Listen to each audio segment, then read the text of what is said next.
నమస్తే కిరణ్ టీవీ భక్తి ప్రేక్షకులకి స్వాగతం. ప్రస్తుతం మనతో పాటు ఉన్నారు వాస్తు జ్యోతిష్య నిపుణులు నానాజీ పట్నాయక్ గారు. నమస్కారం నానాజీ పట్నాయక్. శ్రీమాత్రే నమః. సార్, మామూలుగా ధర్మ సందేహాలు మాట్లాడుకుందాం సార్. పూజలు అనేది ప్రతి ఒక్కళ్ళు ఇవాళ రేపు సోషల్ మీడియా వల్ల కానీ, లేకపోతే చాలా క్లారిఫికేషన్స్ రావడం వల్ల కానీ భక్తి మార్గంలో ఎక్కువగా నడుస్తూ ఉన్నారు. అలాంటప్పుడు ముఖ్యంగా వచ్చే సందేహం ఏంటి అని అంటే కనుక, మనం ఇంట్లో చేసుకుంటూ ఉంటాం, గుళ్ళో కూడా పూజలు చేస్తూ ఉంటారు. అయితే ఇంట్లో చేసుకోవడం ఇంపార్టెంటా, లేకపోతే కనుక దైవ దర్శనం చేసుకొని గుళ్ళో మొక్కొని గుళ్ళో ఏమైనా ప్రత్యేక పూజలు చేస్తే త్వరగా ఫలితం వస్తుందంటారా? చాలా మంచి ప్రశ్న వేశారమ్మా. ఇక్కడ రెండూ చెయ్యాలి, ఎట్లా చేయాలో చెప్తాను. రెండిటికి అసలు ఉండే ప్రాముఖ్యత ఏమిటి, అసలు ఇంట్లో ఎందుకు చేయాలి, గుడికి ఎందుకు వెళ్ళాలనేటువంటి దానికి ఒక సిస్టమ్ అనేటువంటిది ఒకటి ఉంది. అదేమిటి అంటే, ఫస్ట్ ఆఫ్ ఆల్ మనం గుడికి ఎందుకు వెళ్తున్నాము, ఇంట్లో ఎందుకు పూజ చేస్తున్నాము, పాయింట్ నెంబర్ 1. అసలు పూజ ఎందుకు చేస్తున్నాము అంటే, పూజ అనే దానికి వివరణ ఏమి ఇచ్చారంటే, వేదార్థం ఏమిటి అంటే, పూర్వ వైభవాన్ని జనింపజేసేది పూజ. పూర్వ వైభవం ఏదైతే ఉందో, కొంతమంది అంటుంటారు, ఒకప్పుడు చాలా అద్భుతంగా ఉండేవాడినండి, ఇలా అయిపోయింది నా పరిస్థితి. అది ఆరోగ్యం కానివ్వండి, సంపద కానివ్వండి, ఒక పేరు ప్రఖ్యాతలు కానివ్వండి, వీటన్నిటిని మళ్ళీ మీ యొక్క పూజ మీకు తెచ్చిపెడుతుంది. పూర్వ వైభవాన్ని జనింపజేసేది పూజ. అయితే ఆ పూజ ఎన్ని చేసినా మాకు రావట్లేదు. చెప్తాను ఎన్ని చేసినా రావట్లేదు అంటే ఒకటేనమ్మా, సింపుల్. ఇక్కడ నుంచి తిరుపతి ఒక 700 కిలోమీటర్లు. ఎన్ని అడుగులు వేస్తే మీకు తిరుపతి వస్తుంది? 10 కిలోమీటర్లు వెళ్ళి కారులో వెళ్ళి తిరుపతి లేదు అనుకుంటే ఎట్లా? మీరు మొత్తం తిరుపతి వరకు వెళ్ళాలి, అక్కడ కొండెక్కాలి, కొండెక్కి ఆ గుళ్ళోకి వెళ్ళాలి, అప్పుడు వెంకటేశ్వర స్వామి చూసి అప్పుడు ఉందని కన్ఫామ్ అవుతుంది. మీరు అక్కడ దాకా వెళ్ళి ఏముంటుందండి, ఇక్కడ కొండ ఉంది, వెంకటేశ్వర స్వామి లేదు, తిరుపతిలో ఉందన్నారు, ఇదంతా అబద్ధం అనుకుంటే ఎట్లా?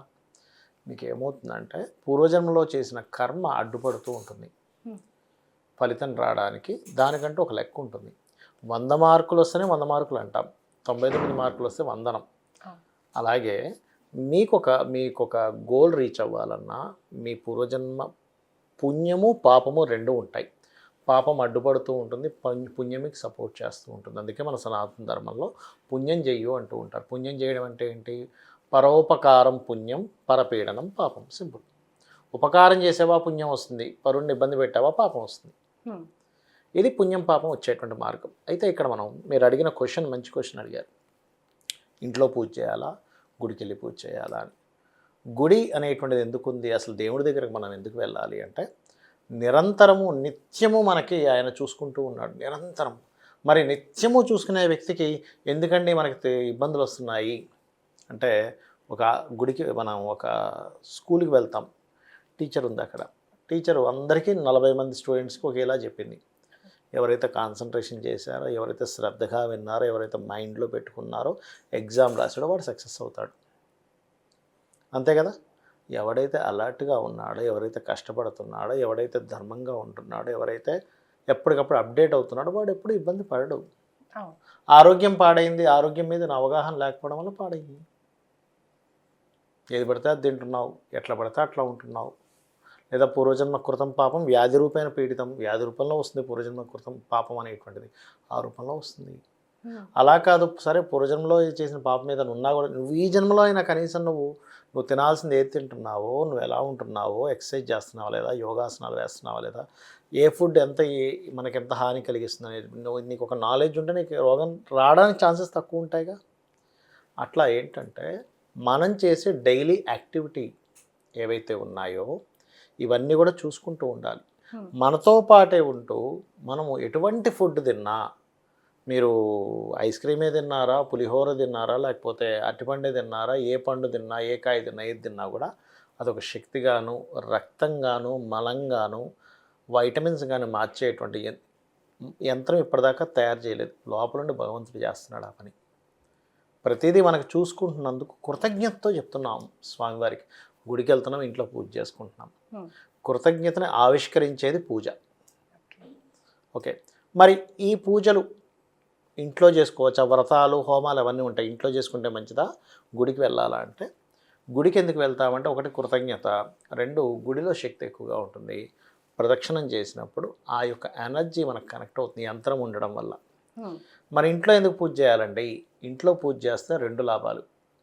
ఒకటి, మనం కృతజ్ఞత ఎప్పుడైతే ఆవిష్కరించుకుంటున్నామో ఒక మంత్ర జపం చేసుకుంటున్నామో మనకు శక్తి పెరుగుతుంది. ఆ మంత్రం వల్ల ఇంటికి కూడా శక్తి పెరుగుతుంది.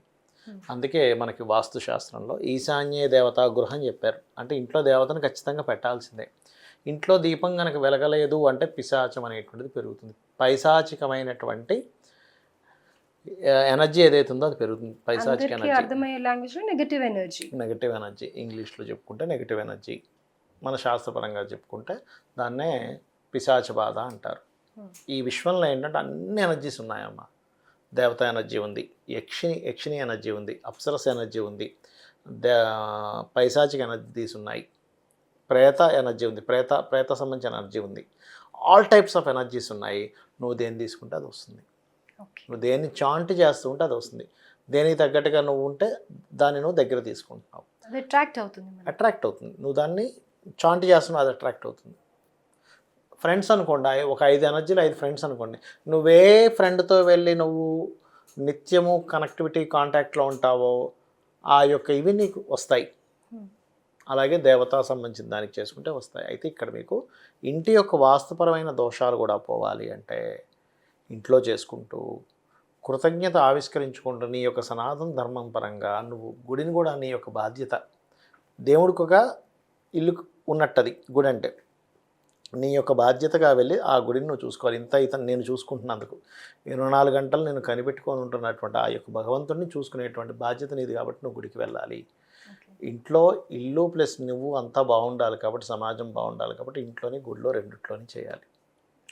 అది సో ఇంట్లో ఎంత ఇంపార్టెంటో, గుడిలో ఎంత ఇంపార్టెంటో పూజలు అవన్నీ ఇంట్లో కూడా డెఫినెట్గా చేయడం వల్ల అన్ని విధాల సుఖ సంతోషాలతో ఉంటారు అనేది దీని అర్థం. అయితే ఇక్కడ మళ్ళీ గుడితో పాటు క్షేత్రాలకు కూడా వెళ్తాం. క్షేత్రాలకు ఎందుకు వెళ్తారు అంటే, క్షేత్రానికి వెళ్ళడం వల్ల మీకు అనేకమైనటువంటి కర్మలు తొలగిపోతాయి. అదే సార్, ఇప్పుడు మనకి ఏదైనా ఒక పని అవ్వట్లేదు, ఇంట్లో ఎవరో బాగా సిక్ అయి ఉన్నారంటే ఫస్ట్ మీ ఇంటి దేవుడు ఎవరు, ఈ పలానా క్షేత్రంకి వెళ్ళేసి రండి అని అంటూ ఉంటారు. అది చాలా ఇంపార్టెంట్ అంటారు. మరి అలాంటప్పుడు ఏమన్నా ఇలాంటి హర్డల్స్ వస్తున్నప్పుడు ఖచ్చితంగా అమ్మా. నిన్నంటే ఒక 1.5 year బ్యాక్ నాకు ఒక క్లయింట్ ఫోన్ చేసి, చాలా 100,000 ఉన్నాయండి, అలాంటిది ఒకటి ఎగ్జాంపుల్ చెప్తున్నాను నేను మీకు. ఆవిడ ఏం చేసిందంటే ఫోన్ చేసి, గురువుగారు నాకు సంతాన సంబంధించిన జాతకం చూడగానే అమ్మ పంచమం పాడైంది, మీకు సంతాన సంబంధించిన ఇబ్బంది ఉంటుంది అంటే, అవునండి దాని గురించి అపాయింట్మెంట్ తీసుకున్నాను అన్నాక, మీకు కంగారేం పడకండి అమ్మ, కలుగుతారు అన్నాను. అంటే ఆవిడ ఏం చెప్పిందంటే, సార్ డాక్టర్స్ ఈజ్ డిక్లైర్డ్ నాకు సంతానం కలగరని, మీ ఎగ్స్తో సంతానం రాదని చెప్పేశారు. సో ఇప్పుడు ఏం చేయమంటారు అన్నది. అంటే నేను ఏమన్నానంటే, జాతక చక్రంలో అయితే దోషం ఉన్నమాట నిజమే, జాతకంలో కూడా కనిపిస్తుంది, డాక్టర్లు కూడా చెప్పారంటున్నారు. కానీ వీటికంటే మించింది ఇంకోటి ఉంది, అది భగవత్ శక్తి. మీరు ఏం చేస్తారంటే, పలానా క్షేత్రానికి వెళ్ళండి, దత్తాత్రేయ నామస్మరణ చేయండి. భగవత్ శక్తితో మనం పొందొచ్చు. మీకు జాతకంలో లేదంటే దాని అర్థం ఏమిటి, పూర్వజన్మలో చేసిన ఏదో పాపం సంతానం లేకుండా ఇబ్బంది పెడుతుంది. మనం ఏ పాపాన్ని చేస్తే ఆ రూపంలో మనకు వస్తుంది ఇబ్బంది, దాన్ని నువ్వు రక్షించాల్సిన పరిస్థితి వస్తుంది. ఇప్పుడు అంతదాకా కల్కి మూవీ ఉంది, అందులో అశ్వత్థామ ఆ గర్భవతిని బ్రహ్మాస్త్రంతో ఇచ్చేస్తాడు, ఒక గడ్డిపూచని తీసి. నెక్స్ట్ ఏంటి, ఆయనే రక్షించే పరిస్థితి, గర్భవతిని రక్షించాల్సిన ఇది వస్తుంది. అట్లాగే మనం ఏదైనా ఒక కర్మను చేస్తే ఆ కర్మ సంబంధించిందే మనం దాన్ని రక్షించుకోవాల్సిన పరిస్థితి వస్తుంది ఈ జన్మలో. ఆ రకంగా ఏంటంటే, మంత్రం గొప్పది, భగవంతుడు గొప్పడు, కనబడ్డా నీ కంటికి అలా కనిపిస్తుంది, కానీ దాన్ని కూడా అధిగమించేటువంటి శక్తి భగవంతుడికి ఉంది. కాబట్టి నువ్వు భగవంతుని పట్టుకో అంటే వితిన్ 3 monthsలో ఆవిడ మళ్ళీ కన్సీవ్ అయింది, సంతానాన్ని కన్నది. 1.5 year తర్వాత నాకు ఆ విషయం గుర్తు చేసి, నాకు సెకండ్ సంతానం ఎప్పుడు కలుగుతుందని ఫోన్ చేసింది ఆవిడ. అంటే అసలు నాకు నిజంగా అంటే ఇలాంటివి చాలా జరుగుతుంటాయి నాకు లైఫ్లో. ఎప్పుడు రోజుకి చాలా కాల్స్ వస్తుంటాయి, నాకు ఆ మిరాకిల్ జరిగింది, ఈ మిరాకిల్ జరిగిందని. అలా జరిగిందని వినబడ్డ ప్రతిసారి అబ్బా అమ్మా నువ్వు గ్రేట్ కదా అనిపిస్తుంది నాకు. అయితే ఇక్కడ 2 విషయాలు సార్, ఎవరికి ఏం కావాలో అనేది కరెక్ట్గా మీరు సూచించడం ఒకటి, మీరు చెప్పింది తూచా తప్పకుండా భగవంతుడి మీద చెప్పిన మీ మీద నమ్మకం భక్తితో చేసిన వాళ్ళది, ఇద్దరూ గ్రేట్ అనే చెప్పాలి కదా. అంటే ఒకటి మనకి ఒక డ్యూటీ అప్పచెప్పాడు భగవంతుడు అనుకుంటా నేను, ఒక పని అప్పచెప్పాడు భూమి మీదకి. పర్పస్ ఉంటుంది, ప్రతి ఒక్కరికి ఒక పర్పస్ ఉంటుంది అమ్మ భూమి మీదకి. మనకి ఇది అప్పచెప్తే ఇంకో వ్యక్తికి ఇంకో గొప్ప కార్యం, ఇంకోరికి ఇంకో గొప్ప కార్యం, ఏదో ఒకటి అప్పచెప్పాడు. మనం చెప్పినంత మాత్రం వాళ్ళు చేయాలని కూడా రూల్ లేదు. ఒక్కోసారి వాళ్ళకి ఏంటంటే వాళ్ళకి యోగం ఉంటేనే చేయగలరు. ఆ క్షేత్రానికి వెళ్ళాలంటే కూడా ఎంతో కొంత పుణ్యం ఉండాలి. వాళ్ళ ఆ నామస్మరణ చేయాలంటే ఎంతో కొంత పుణ్యం ఉండాలి. మనం చెప్పినంత మాత్రం చేయాలని కూడా రూల్ లేదు. పుణ్యం ఉంటేనే మళ్ళీ వాళ్ళు చేయగలరు, అదర్వైజ్ చేయలేరు. మళ్ళీ చేస్తూ కూడా డౌట్ పడుతూ చేసేవాళ్ళు ఉంటారు. మళ్ళీ చెప్పారు కానీ నిజంగా అవుతుందా, లాజిక్స్ ఎంతవరకు కరెక్ట్ ఆలోచిస్తుంటారు. అదంతా ఏంటంటే భగవత్ లీల అంతే సార్. సో రెండు ఈక్వల్ ఇంపార్టెన్సే సంతరించుకొని ఉన్నాయి. ఎక్కడైనా సరే డైలీ రొటీన్ లైఫ్లో ఇంట్లో చేసుకోండి, అట్ ద సేమ్ టైం గుడికి వెళ్ళండి. గుడికి వెళ్ళడం నీ బాధ్యత, నీ ధర్మం. రైట్. ఆలయానికి వెళ్ళడం నీ ధర్మం. ఇప్పుడు మనం చూడండి, ముహమ్మదీయులు మనం సహోదరులుగా భావిస్తూ ఉంటాం. క్రిస్టియన్స్ కానీ వాళ్ళు స్ట్రిక్ట్గా వెళ్ళట్లేదా సండేస్ అండ్ ఫ్రైడేస్? ఎందుకు వెళ్తున్నారు? వాళ్ళ ధర్మం అదని చెప్పి వాళ్ళు భావిస్తున్నారు. మనం కూడా వాళ్ళని చూసి నేర్చుకోవాలి కొన్ని విషయాలు. మన ధర్మం ఫ్యామిలీతో పాటు వెళ్ళిపోతారు. ఫ్యామిలీతో పాటు ఎంతమంది వెళ్తున్నారు గుడికి? లేదు, మనం ఒక్కళ్ళం వెళ్తే వీడికి భక్తి ఎక్కువైపోయింది, అబ్బా పూజలు పునస్కారాలు చుట్టూ తిరుగుతుంది అంటాం. కానీ ఫ్యామిలీ మొత్తం వెళ్తారు వాళ్ళు. అది మనం నేర్చుకోవాలి. మంచి మెసేజ్ కూడా ఇచ్చారు. Thank you so much sir. శ్రీమాత్రే నమః.